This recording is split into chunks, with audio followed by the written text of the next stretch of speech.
Hey y'all, Happy New Year to you. Here we are in 2020. This is called On Fire in 2020, baby. So what's it gonna take for you to be the best in 2020? I wanna give you a different spin on it today. Those of you who know my background know I've been through some interesting things over the last couple years, and I think I can give you a fresh perspective on something that'll really help you dial it up and level up for 2020.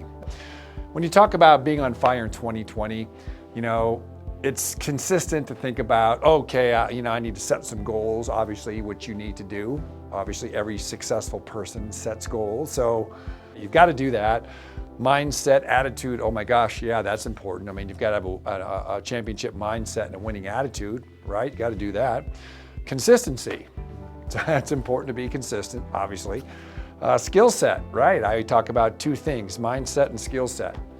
If you work on those two things, you're always going to be successful. But I want to talk about something different today, because a lot of times we get caught up on what's not working or what's not right in our lives or what could be different, or everybody's got stuff going on, and not to belittle any of it because everybody's stuff is real. But what I want to talk about is something that's helped a lot of people over the course of the year. It's something I went through personally. I call it my second chance. I do this podcast called My Second Chance. So I'm going to call it Your Second Chance. And here's what this means. So many of you know this, in April of 2017, I was diagnosed with an incurable blood disease called amyloidosis. And this blood disease actually is derived from the bone marrow, kind of like leukemia, but it also affected my heart. So I have what's called cardiac amyloidosis. So I was getting treated for two diseases, amyloidosis and congestive heart failure, because the amyloidosis caused the congestive heart failure. So I know you're not able to experience or feel what I felt, but I want you to give it a shot. And just, imagine, if you will, I was a healthy guy. Imagine who you are right now, and all of a sudden you're not feeling well, and over the course of the next year or two, I was literally sick for 2 years, attempting to figure out what was going on with me. And I literally thought I was going to die because I was struggling here in Vegas. I was going to these specialists for 2 years. They kept telling me this was going on, that was going on, and feeding me full of drugs, and I was just dying. And I remember two specific times I was laying in bed, and oftentimes I was sweating or very, very cold, or I was just really weak all the time. And I remember kind of just succumbing, if you will, and just, okay, I guess this is my story. I guess this is it. Well, you start to justify, oh man, I've lived a good life. I've done some amazing things. I've worked with Tony Robbins. I've played basketball with Magic Johnson. I've started some great companies. I've done some good things. And then you just start thinking about what the future might look like when you're not here. For me, I was thinking, oh my God, my kids, I'm not going to see their wedding, and which one of my friends is going to date my wife? That's enough to keep a man alive right there. So that, compelled me to keep pushing. And so that mindset, that occurrence is a fleeting thought, but it happened, and it happened twice to me. And then fast forward, I decided obviously I pushed forward. I wanted to stay alive. So I went to the Mayo Clinic in Rochester, Minnesota. They diagnosed me, and I started chemo right away. And so I started to improve. And when I started to improve, I literally felt like I had a second chance. It was like, oh my God, I'm gonna make it. I feel like I'm gonna make it. So, and then once you feel like you're gonna make it, it's like it's your second chance. It's like when you almost die, and it's a weird feeling, because here's what happens when you die. I went through this. It's a weird thing to talk about, but I'm just gonna talk about it. Some people in your life are going to be very sad. My wife and my kids are going to be sad, and obviously my family and maybe some close friends. But for the most part, they're going to get a text from someone, or, hey, did you hear that, Dan Lier died? Oh, hey, did you hear that? Oh, so sad, or whatever. And then people are sad, and they call my wife, and they send her flowers and all this stuff. And then they go on with their daily life, and by the next week, they totally forgot about it. Not because I'm not important, but because they've got lives to lead and things are happening in their life. So I probably gave it too much credit by letting it last a week. So the point is that when you go through that process and you really think about it, life is so temporary, and we as human beings get caught up on so many things that just don't matter. They just don't matter. We think they do, but they really don't. And so what would it be like if you had your second chance? What would it be like if you went through a process similar to that where you almost passed away, you're almost gone, and then all of a sudden you realize that you could live again? And I'm curious, how many things that you're holding on to right now would you let go of?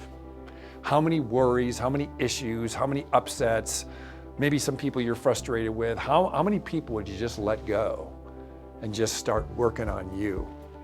And so that's kind of my message. It's like, when you think about things that hold people back in their life is, fear of failure, or fear of being embarrassed, or how am I going to look, or what are they going to say? And you realize when you go through that thing that I went through that nobody cares. Nobody cares what's going on. So it doesn't matter what happened in your life, it doesn't matter how good or how bad. People say, oh, did you hear about that? And they're on to something different. And so I think we all know that intellectually, but to live through it like I did, you realize the fragility of life and how quickly it comes and goes. So to spend 1 ounce of time worrying about somebody that did you wrong a couple of years ago is a total waste of time. To totally worry about, well, if I call this person, what are they going to think? Oh, if I call this person and I get rejected, what's going to happen? It doesn't matter, man. It just doesn't matter. So what I'm suggesting is, what would it be like for you if you had your second chance today?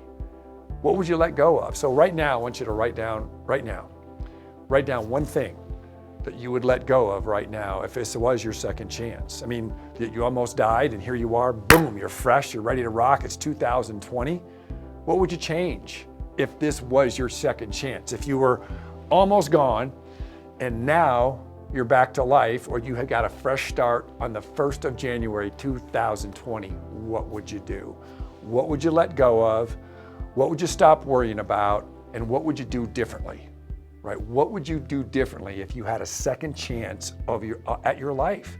Knowing what you know now, knowing the mistakes you made, knowing the players in the game, knowing the relationships that you have, if you were starting fresh, what would you do today? And I'm telling you, it'll change your life.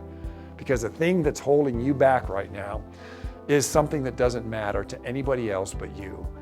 And when you're gone, it's not going to matter to you anyway. So the point is like, I know you want to be on fire in 2020. Come with me. I know you do. All this is important. Yes, it is. And I can help you with that. If you want help with that, hit me up, direct message me, text me, ping me, whatever you do. I've got a program for you. We've got a virtual program. People are on it every single month. I do live webinars every Sunday morning that get uploaded into the archives if you don't catch them live. We've got a program for you. But if that's not for you, I want you to think about this. Think about all these things that we're typically focused on, but what if you had your second chance, and what if this was the first day of the rest of your life? This is the first day of your second life. Imagine that.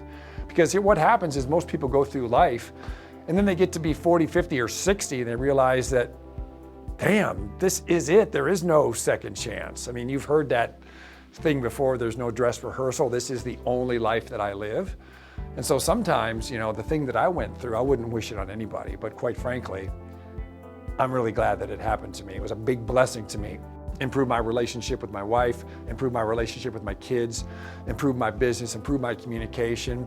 I'm more vulnerable, more loving, more kind, more encouraging. I'm just a better version of who I used to be because I realized the fragility of life and how I can impact people and how there's nothing stopping me except for me. So I want to give that gift to you. So Happy New Year to you.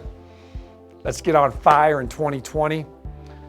Let's make it happen. My name is Dan Lier, and I'm hoping you and make it your best year ever. Let's do it together.